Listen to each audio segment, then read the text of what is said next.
I'm really excited about this. This is what this is about. This is an investment in the Massachusetts economy. It's about job creation, and it's about the recognition that 1 in 10 research and development jobs in the United States, 1 in 10, are here in Massachusetts. We have the highest percentage of STEM graduates. Per capita, we receive the greatest amount of venture funding. We also receive the greatest amount of NIH funds. Research drives and powers the Massachusetts economy. And in the face of some uncertainty from the federal government, and sure, funding going away in some respects, I thought it was really important to lean in and to send a message, not just to the United States, but to the world. If you're an innovator, an entrepreneur, a scientist, a researcher, Massachusetts is where you want to be. We will continue to be a place that powers the world with our research, with our science. We will continue to be the place that incubates all those cures and treatments and discoveries that have really transformed the world.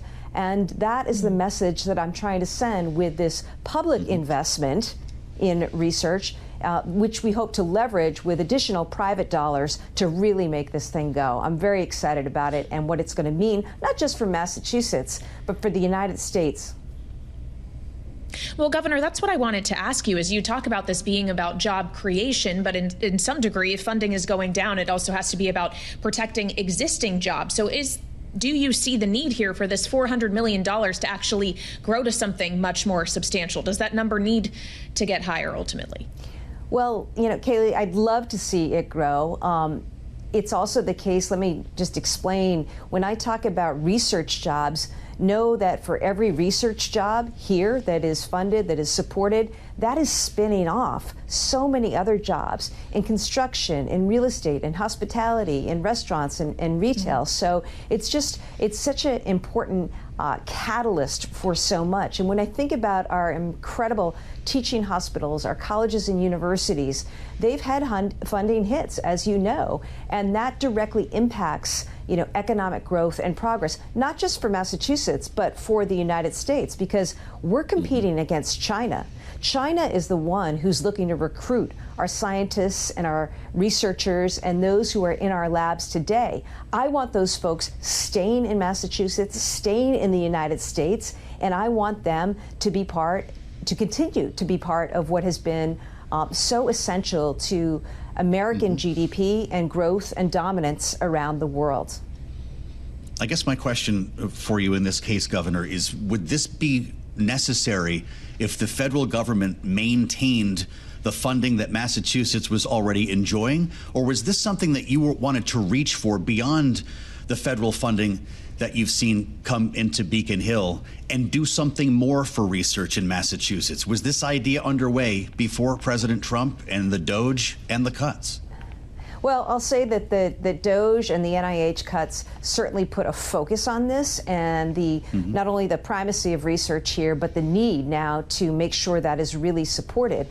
It's also the case that we did not see prior to Donald Trump's actions the efforts to recruit on our campuses, at our teaching hospitals, at our preeminent world-renowned research institutions here in Massachusetts, the presence of so many people from so many countries looking to lure American talent and intellectual assets away. So it absolutely has been precipitated by what we've seen from the federal government. That said, as governor, I would have wanted to make this investment anyways, because this is about growth and innovation in our economy, which has always driven Massachusetts jobs and economic success here.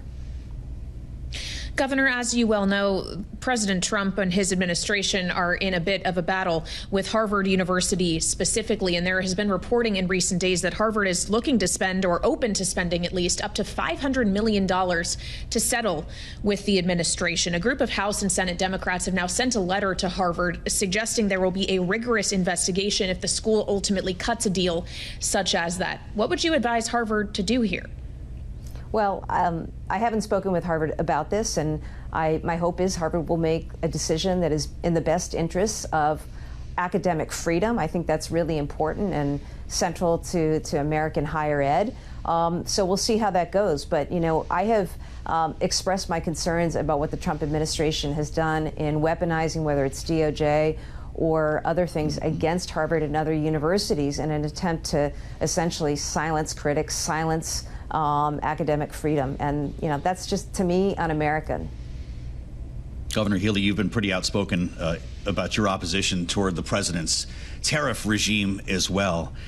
With Canada specifically in mind here, you launched the Tariff Response and Business Operations Support Initiative to support local business, and you gathered a bunch of Northeastern governors and Canadian premiers back in June to talk about this. Canada is really feeling it. They're at 35% now, it looks like, outside of the USMCA. We looked at the numbers here. Massachusetts exported $3 billion in goods to Canada in 2024, making it the state's third largest trading partner. What will these tariffs on Canada mean for your economy? Well, tariffs are a tax. And, you know, I'm a governor who is trying to build housing as quickly as possible in my state. My lumber comes from Canada, right? So, you know, that's just one example of how reckless this is. Canada is our largest trading partner, of course, and you know the reason I brought together Canadian premiers and Northeast governors a few weeks ago was to send a message.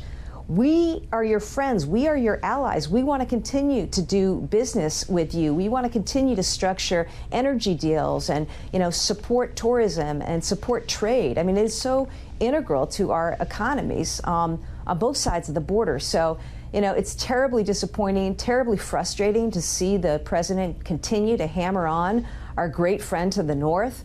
And it's going to hurt households and businesses here. And that's why I've tried to be proactive, reaching out, meeting with my Canadian allies and colleagues, working together with other governors on this issue, and also supporting our businesses here who are already feeling it. You know, I'm all for reshoring, okay? Let's be sensible and smart about what it is that's practical to reshore and what isn't. And you know, as governor, I'm very focused on this and just continue to be really dismayed at the devastation caused by this, because it's also the uncertainty, right? You don't have capital deployed in your state or in this country. You have people turning away from the United States for investment. That's not good for American competitiveness. That is not putting America first.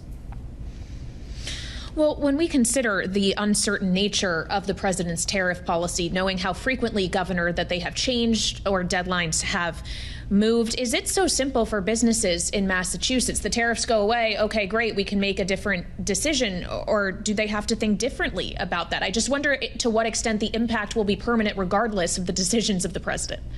Kaylee, that's a great point, because you have to make decisions, judgments in real time about orders, right? For parts, for supplies. You have to figure out how you're going to source things. And it has become incredibly difficult for so many companies to try to figure this out. It's hard for the largest companies, right? And imagine all the small businesses who have been affected in Massachusetts and elsewhere. I'll also give you an example, because looking out behind me is the beautiful Boston skyline. This is the time of year where we like a lot of people to come, tourists, visit New England, visit Massachusetts. All of us are getting killed. Tourism numbers are off in New England between 20 and 60% as a result of our mistreatment of our Canadian friends who we count on to come here. So I'll still reach out my hand and hope to continue to find ways to do business, working with other governors, working with Canadian premiers, encouraging that, because, you know, we are in a global economy. Massachusetts is certainly in a global economy, and we need certainty, and we need this insanity to be put to bed and end. I want to ask you lastly, Governor, about the effort to redistrict in the state of Texas, and a trend that might become a national one as Republicans in Texas redraw the congressional map in an effort to generate 5 more seats that President Trump has asked for that are expected to be Republican seats, an effort to maintain the Republican majority, a very thin majority in the House. I bring this up with you because not only are you a Democratic leader in this country, but we talked to Senator Ted Cruz about this last night, and he brought up your state of Massachusetts. Listen to what he said. I'm in particular amused at the Democrats who are clutching their pearls, because the Democrats have always been much, much more ruthless in gerrymandering. I'll give you an example. The state of Massachusetts. State of Massachusetts, about 35% of Massachusetts votes Republican. About 60 to 65% votes Democrat. Do you know what percent of Massachusetts congressional delegation is Republican? I believe it's 0. Yeah. They drew it, so we also not a saw the single redistricting. Republican is elected. I reminded him of some of the other redistricting phenomena that have happened that redistrict a couple of lawmakers right out of their own districts. I'm just wondering if he has a point there, Governor, and where you'd put the Republican seat in Massachusetts. Yeah. Well, first of all, I'm not clutching my pearls, Senator. What I am is a governor who believes in fair representation, and what's going on in Texas is just, you know, it's an abomination right now, the effort to redraw those maps. The senator himself made the point, which is that 65% of the voters in Massachusetts happen to not be Republicans. So we end up with a delegation that is right now all Democrat. But, you know, I will do everything as governor to always ensure that there is fair play and fair representation. Clearly, you know, there are governors elsewhere like Governor Abbott working together with AG Paxton that are not about that. They are about playing games right now and playing politics to try to retain a very thin House majority. That's what's happening.